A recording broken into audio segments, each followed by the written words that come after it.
세상 모든 사람들은 하나님께 가는 길을 갈망합니다.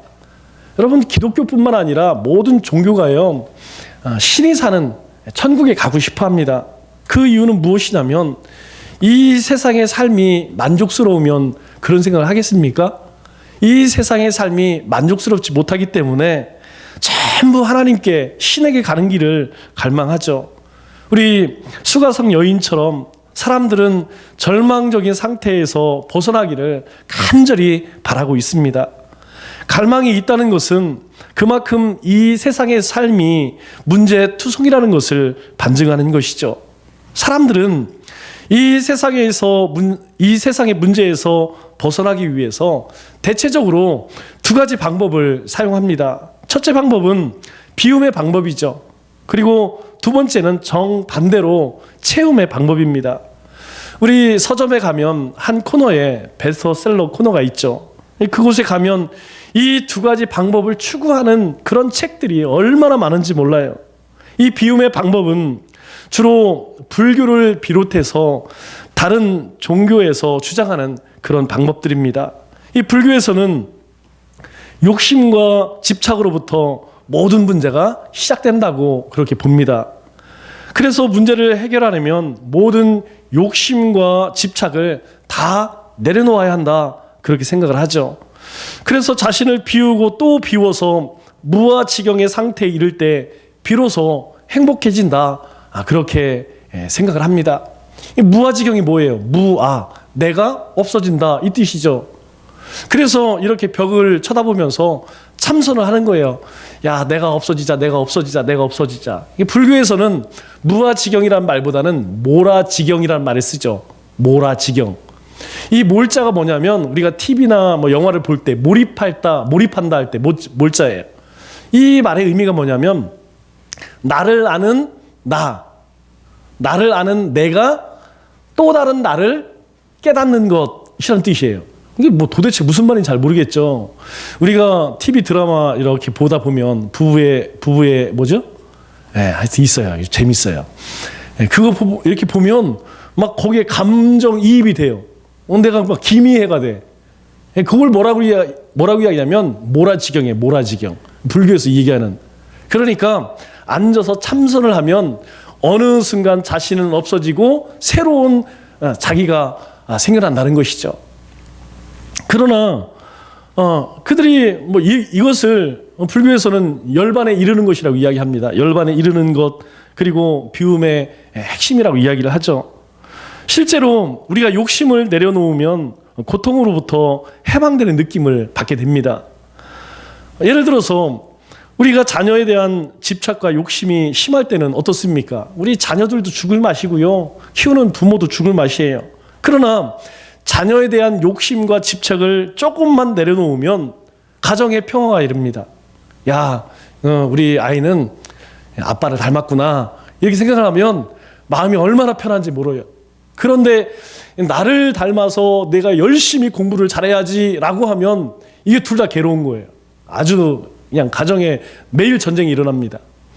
자녀만 그런 것이 아니라 물질도 마찬가지라는 거예요. 물질도 우리가 있는 것으로 만족하고 그것으로 기뻐하면 인생 행복합니다. 그런데 나에게 있는 그것으로 만족하지 못하면 이 물질 때문에 인생이요 얼마나 고달픈지 몰라요. 물질만 그런 것이 아니고 인간관계도 그래. 인간관계도 그냥 우리가 사람을 대할 때, 사람을 만날 때 50대 50, 10명 중에 5명은 나를 좋아하고 5명은 안 좋아하나 보다.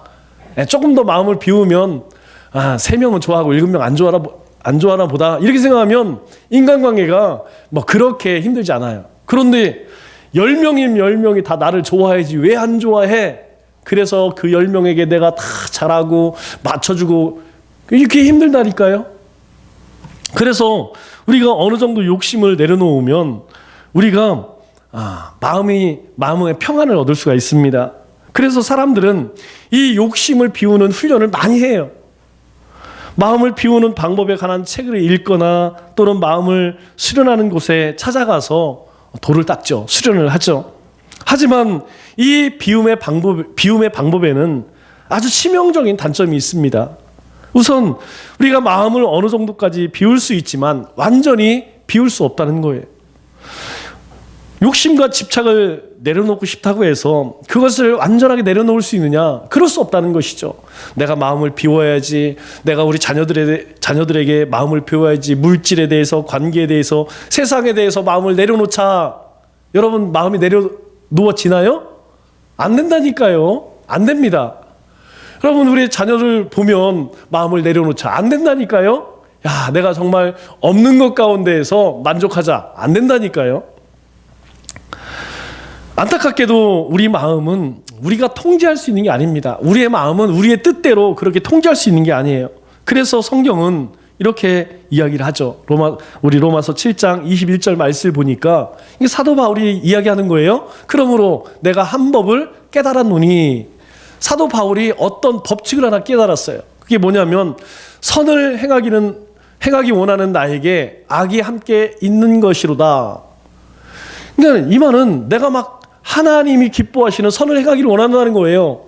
정말 세상의 욕심들, 욕망들 다 비우기를 원하지만 가만히 보니까 내 한편에는 뭐가 있느냐? 악한 본성이 있다는 거예요. 내가 아무리 나를 죽여서 주님 앞에 엎드리게 하려고 해도 죽어지고자 한다 하더라도 내 안에 악함이 있기 때문에 그것이 계속 우리 안에 일어난다는 것이죠. 내가 선을 행하고 싶다고 선을 행할 수 있다는 것이 아니라는 것입니다. 내가 마음을 비우고 싶다고 해서 마음을 완전히 비울 수 있는 것이 아니라는 것이죠. 아무리 노력하고 또 노력을 한다고 해도 욕심과 집착을 완전히 없앨 수 없다는 것이죠. 두 번째 문제가 또 있습니다. 이 두 번째 문제는 더 심각해요. 그것은 우리가 마음을 비우는 것이 결코 바람직하지 못하다는 것입니다.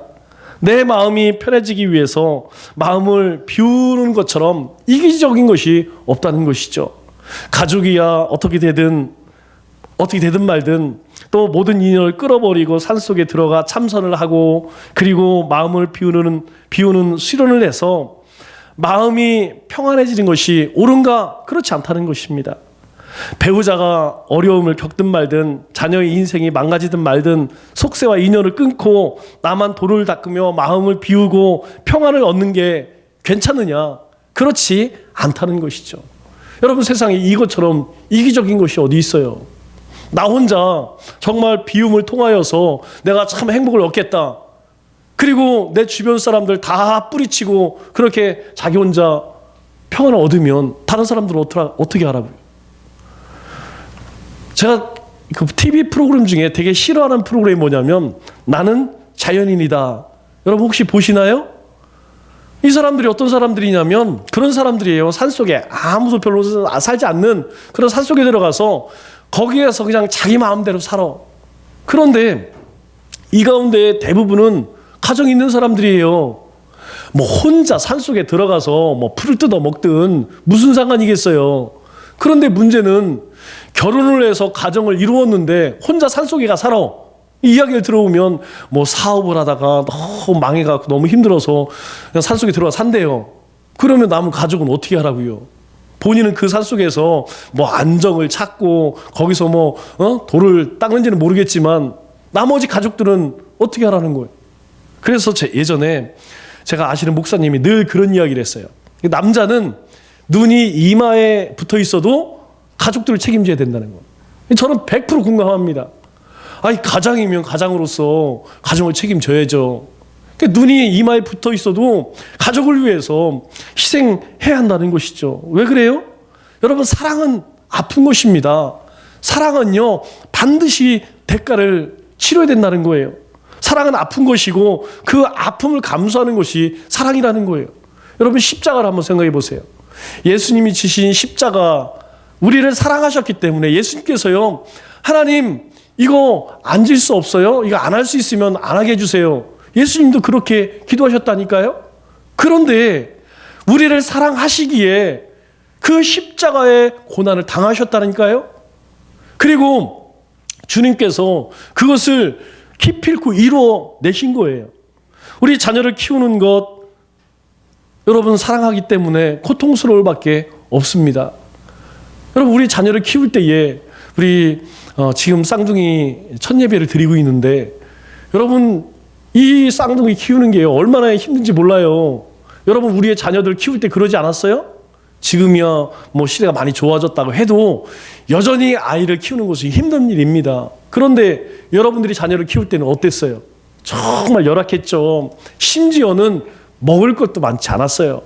그래서 정말 우리의 부모님들이 또 우리의 자녀를 위해서 우리가 얼마나 애쓰고 수고했습니까? 사랑에는요, 그런 고통이 따르게 돼 있어요. 그런데 이 비움의 방법은 그런 고통을 피하라고 부추기고 이기적인 삶이 옳다고 주장을 합니다. 그런가 하면 이 비움의 방법과 정반대의 방법이 있습니다. 그게 뭐냐면 체험의 방법이죠. 이 집착과 욕심을 버려서 고통을 없애는 것이 비움의 방법이라면, 이 체험의 방법은 정반대로 나의 욕심을 채우고 또 채워서 우리의 갈망을 충족시키는 방법입니다. 우리 서점에 가면 이 체험의 방법을 가르치는 책들이 정말 넘쳐나요. 여러분, 그런 책들 많이 보았죠? 부자가 되는 법, 그리고 성공하는 법, 땅이나 주식으로 부자 되는 법. 보면요, 제일 잘 팔리는 책들은 대부분 이 온갖 우리의 욕심을 채우는 그런 책들이 잘 팔립니다. 체험의 방법도 어느 정도 효과는 있어요. 왜냐하면 우리가 물질이 많으면 어떻습니까? 그만큼 편해지죠. 또 성공하면 누릴 수 있는 것이 많이 있고 부족함에서 오는 고통을 그만큼 줄일 수 있습니다. 하지만 이 체험의 방법도 치명적인 단점 두 가지가 있는데, 첫째는 아무리 채워도 우리의 마음을 완전히 채울 수 없다는 것이에요. 이 사람의 욕심이 끝이 없다는 것이죠. 아무리 채워도 그것이 채워진다고 하면 채우죠. 그런데 채워지지 않는다는 거예요. 우리가 뭐 어떤 것이든 그것을 우리의 욕심을 채우려고 아무리 몸부림친다 할지라도 내가 만족할 만큼 채워지지는 않는다는 것입니다. 하나님의 형상을 잃은 사람은 이 세상 그 어느 것으로도 채워질 수 없다는 거예요. 그래서 사람에게는 뭐가 있다고요? 신의 좌소라는 것이 있습니다. 하나님이 계셔야 할 우리의 삶 속에, 우리의 심령 속에 신의 좌소, 하나님이 계실 자리에 하나님이 계시지 않으면 우리 인생은요, 세상 것으로 절대로 만족할 수 없다는 거예요. 그래서 채우고 또 채워도 늘 허전할 수밖에 없다는 것이죠. 요즘에 그 뉴스에 제일 화제거리가 무엇이냐면 박사방, N번방 들어보셨죠? 그게 뭐냐면 뭐 성적인 그런 영상들을 다운받는 그런 곳이래요. 여러분, 왜 그럴까요? 나중에 우리가 뭐 거기 이제 조사를 하면 가입했던 사람들이 나오겠지만 그 사람들 보면 다 멀쩡한 사람들일 겁니다. 뭐 이상한 사람들이 아니에요. 그 사람들이요, 다 정상적인 사람들일 거예요. 한 사람 드러난 사람이 있죠. 뭐 MBC 기자라고 이야기하더라고요. 여러분, MBC 기자 정도 되면 그래도 괜찮은 직업이고 괜찮은 삶을 살고 있는 거죠. 그런데 왜 그런데 가입해서 뭐 70만 원씩 결제하고 영상을 다운받아서 볼까요? 인생이 채워지지 않으니까, 인생이 뭔가 허전하니까 자꾸 무엇인가 우리의 욕망을 채울 수 있는 것으로 채우려고 해요. 그러나 그것으로 채워질 수 없다는 것이죠. 두 번째 문제는 채우기 위해서 노력하는 과정에 오히려 우리는 더 많은 것을 빼앗긴다는 거예요. 자, 우리가 돈을 벌기 위해서 뭐 정말 최선의 노력을 다하죠. 그런데 그렇게 돈 벌기 위해서 최선의 노력을 하는 대신에 잃는 게 뭡니까? 잃는 게 뭐냐면 우리 건강을 잃는다니까요. 열심히 돈 벌어서 그 돈으로 뭐 하냐면 병원에 가서 병 고치고 있어요. 열심히 돈 벌어서 내가 행복해지자. 그런데 내 인생이 없어져. 여러분, 내 인생이 없다니까요. 그래서 뭐 주 52시간 이런 거 왜 합니까? 야, 우리도 워라벨에서 우리가 좀 인생을 풍요하게 살자. 근데 풍요하게 살다 보니까 또 돈이 없는 거야. 돈을 벌려고 또 거기에 시간을 보내니까 행복할 시간이 없는 거야. 이게 우리 인생이라니까요. 이게 끊임없이 반복되는 우리 인생이라는 거예요. 성공이라는 우상이 행복을 가져다 줄 것 같지만 오히려 우리를 더 고통스럽게 만든다는 것이죠. 물론 그 가운데에는 극소수로 성공한 사람이 있어요. 그러면 그 극소수의 성공한 사람들이 행복하느냐? 그 인생을 가만히 들여다보면 그런 것 같지도 않더라고요. 대표적인 것이 이 복권 당첨자들 아니겠어요? 뭐 우리도 됐으면 좋겠다 그런 마음은 있지만 당첨된 사람들 보면 대부분 그래요. 그 밝히는 순간 불행의 나락으로 떨어집니다. 정말 행복해지려면 당첨되었어도 입 꾹 다물고 그냥 평상시처럼 살면 행복하대요. 근데 그게 됩니까? 이 사람이 입이 근질근질해서 그냥 막 갑자기 어느 날 갑자기 막 수억 수십억이 생겼는데 어떻게 평상시처럼 아무렇지도 않게 살 수가 있어요. 그거 이야기하는 순간부터 가정 깨지고요. 인간관계 다 끝나고요. 그냥 엉망진창 인생 되는 거예요. 그런데 성경은 제 삶의 길이 있다고 우리에게 말씀하고 있어요. 그게 무엇이냐면 십자가의 길이라는 거예요. 오늘 본문에서 그 십자가의 길을 뭐라고 표현하느냐? 십자가의 도가 구원받은 우리에게는 하나님의 능력이라 이렇게 말씀하고 있어요. 십자가의 방법은 우리를 구원하는 하나님의 능력이라고 말씀합니다. 왜 그럴까요? 이 비움의 방법이나 체험의 방법은 우리를 구원할 수 없는 것들과 비교를 해요. 그게 뭡니까? 바로 우리를 채우려고 하는, 우리의 욕망을 채우려고 하는 것, 그리고 우리의 욕심을 채우기 위해서 도닦는 것. 여러분, 돌을 닦고 우리가 아무리 채운다고 해서 구원을 얻을 수 있을까요? 없다니까요. 채워지지도 않을 뿐만 아니라 비워지지도 않을 뿐만 아니라 그 우리의 삶은요 절대로 그거에서 구원을 얻을 수 없다는 거예요. 이 비움의 방법이나 체험의 방법이 문제를 해결해 줄 것처럼 우리를 유혹하지만 사실은 더욱 절망으로 몰아넣을 뿐이라는 거예요. 우리 1993년 11월 4일 유명한 성철 스님이라고 하는 분이 죽었어요. 그런데 여러분, 이 사람이 얼마나 대단한 사람인지 아세요? 이 사람이 평생 동안 선승 5계 나오죠? 선승 5계에서 하루에 3시간씩 잠을 자지 말 것, 아무 얘기나 하지 말 것, 그리고 뭐 100보 이상 걷지 말고, 이걸요 평생 했대요. 평생. 여러분, 그뿐만이 아닙니다. 이분이요 8년 동안 장자불화, 이 말이 무슨 뜻이냐면 눕지 않고 잠을 잤대요. 8년 동안 눕지 않고 앉아서 잤는지 서서 잤는지 모르겠지만 8년 동안 눕지 않고 잠을 자고 10년 동안 용맹정진 울타리를 쳐놓고 집 밖에 나가질 않았대요. 무려 18년 동안 그렇게 수행을 한 사람입니다. 대단한 사람이죠. 그래서 이분이 18년 동안 수행한 이게요 기네스북에 올라가 있대. 기네스북에. 대단한 일입니다. 그런데 문제는 무엇이냐면 93년 11월에 이 양반이 죽을 때에 마지막으로 남긴 말이 아주 유명한 말이에요. 우리 성철 스님 하면 되게 훌륭한 스님, 뭐 산은 산이고 물은 물이고 뭐 이런 좋은 말을 남겼지만 이 양반이 돌아갈 때 남긴 말을 기억하는 사람 별로 없더라고요. 이 유명한 스님이 이렇게 죽을 때에 남기는 말을 열반송이라고 합니다. 열반에 올랐다 뭐 그런 얘기겠죠. 남긴 말이 이거예요. 뭐라고 이야기하냐면 이렇게 이야기합니다. 한평생 내가 수많은 사람들을 속여서 그 죄값을 이제 내가 어떻게 치르겠느냐. 내가 수많은 사람들을 속여서 그 수많은 사람들이 어떻게 되었다고요? 다 지옥 가게 생겼다는 거예요. 그래서 내 죄가 수미산보다 더 높아. 마지막에 깨달은 것이 무엇이냐면, 야, 이제까지 내가 너희들에게 이야기한 것은 다 뻥이다, 이 얘기예요. 내가 너희들에게 그동안 가르침하고 이야기했던 것은 다 거짓이었어. 나로 인하여서 수많은 사람들이 지옥 가게 생겼으니 내 죄가 수미산보다 더 높. 그렇게 고백한다니까요. 여러분, 나중에 집에 가셔서 인터넷에 한번 찾아보세요. 그렇게 후회하면서 죽었다니까요. 그래서 남긴 이유는 무엇이냐면, 내가 80년 동안 포기한 모든 것들, 내가 가르친 모든 것이 헛된 것이다. 그런데 문제는 이 한 사람으로 인하여서 얼마나 많은 사람들이 지옥의 길을 갔습니까?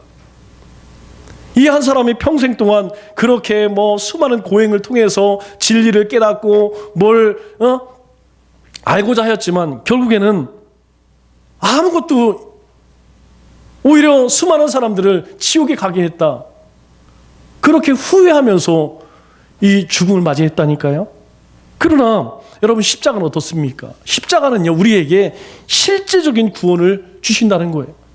구원을 얻게 하는 십자가의 길이라는 것은 예수님께서 우리를 위해 십자가를 지신 것을 받아들이고 믿음으로 주님을 영접하는 것을 의미합니다.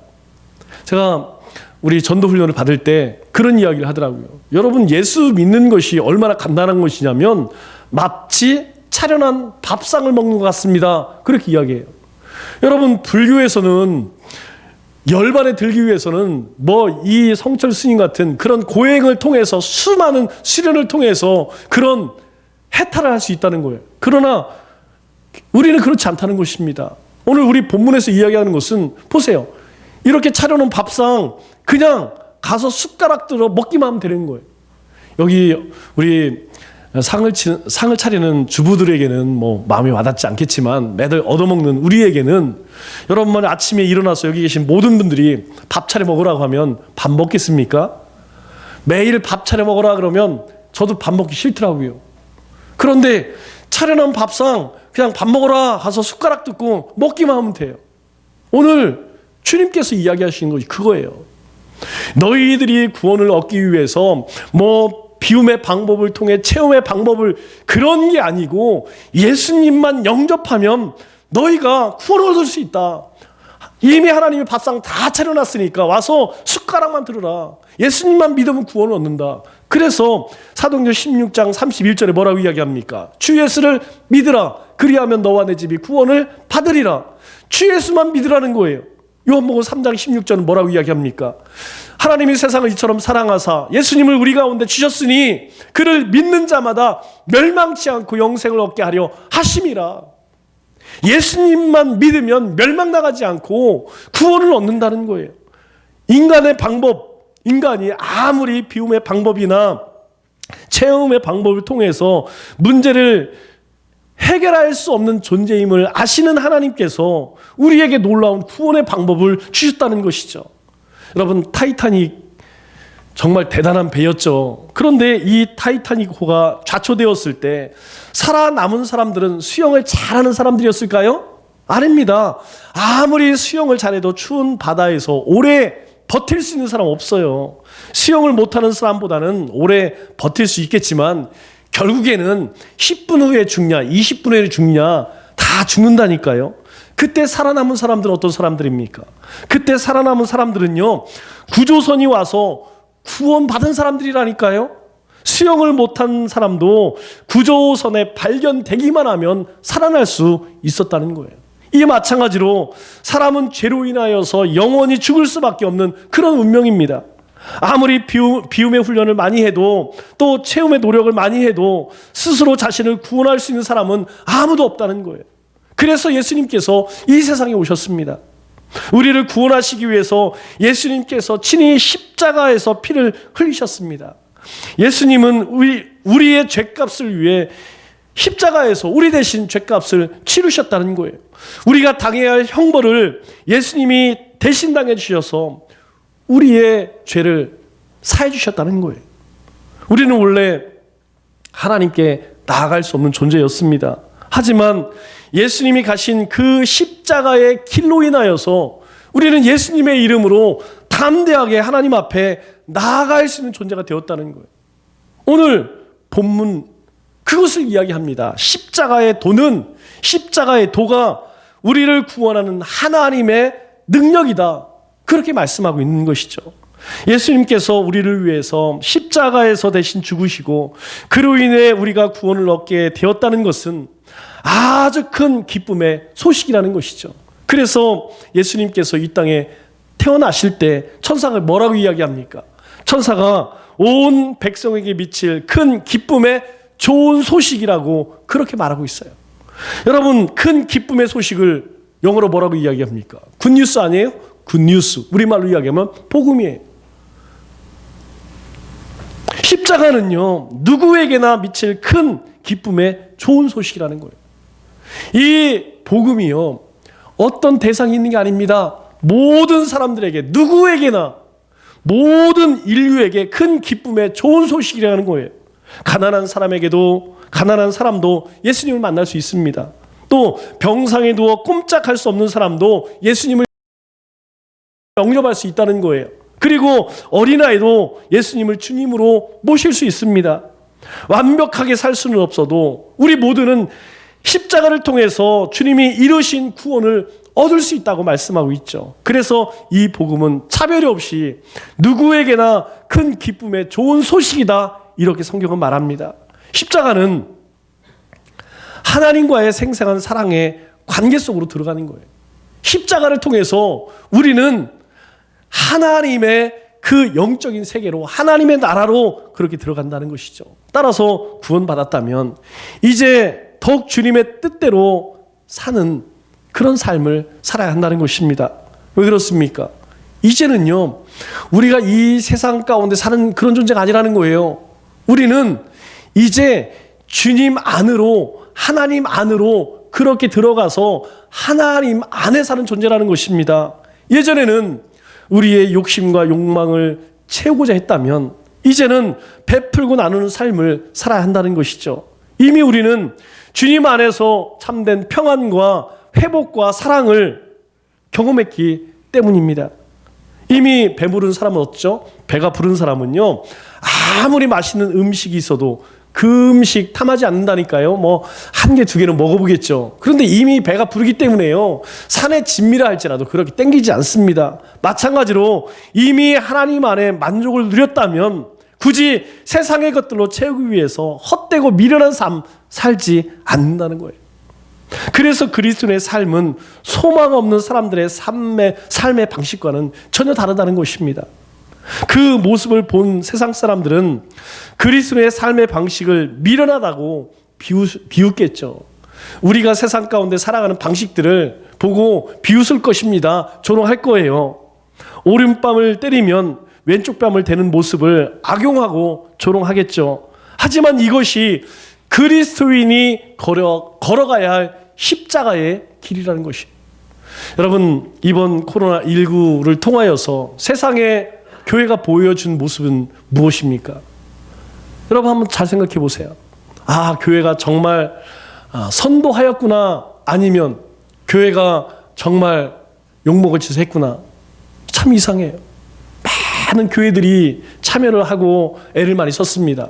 그런데 세상 사람들은요, 저 은혜의 강인가 평화의 강인가 그 교회밖에 생각하지 않아요. 이상하죠? 왜 그렇습니까? 오늘 우리 가운데에 이 십자가의 길을 온전히 걷지 못하기 때문에. 그런데 안타까운 것은 오늘 그리스도의 삶에는 이런 미련해 보이는 십자가의 길이 잘 보이지 않는다는 거예요. 오늘 우리의 삶 가운데에 이 십자가의 길에 보이지 않는다는 것입니다. 오히려 세상 사람들보다 더 약삭 빠르다는 거예요. 왜 그렇습니까? 바로 우리를 위해 지신 이 십자가를 모르거나 제대로 이해하지 못했기 때문이겠죠. 십자가의 은혜로 구원받은 우리는 이제 주님을 쫓아서 이 십자가 길을 걸으라고 성경은 우리에게 말씀합니다. 말씀을 맺도록 하겠습니다. 십자가는 세상을 구원하시는 하나님의 지혜요 능력입니다. 십자가가 구원이라면 부활은 이를 증거하는 사건이라는 것입니다. 하나님은 이 놀라운 구원의 비밀을 우리로 하여금 알게 하셨습니다. 그 십자가의 사랑과 능력을 우리는 높이고 자랑하고 증거하는 이 한 주간 우리 믿음의 권속들 3대 시기를 주님의 이름으로 축원합니다.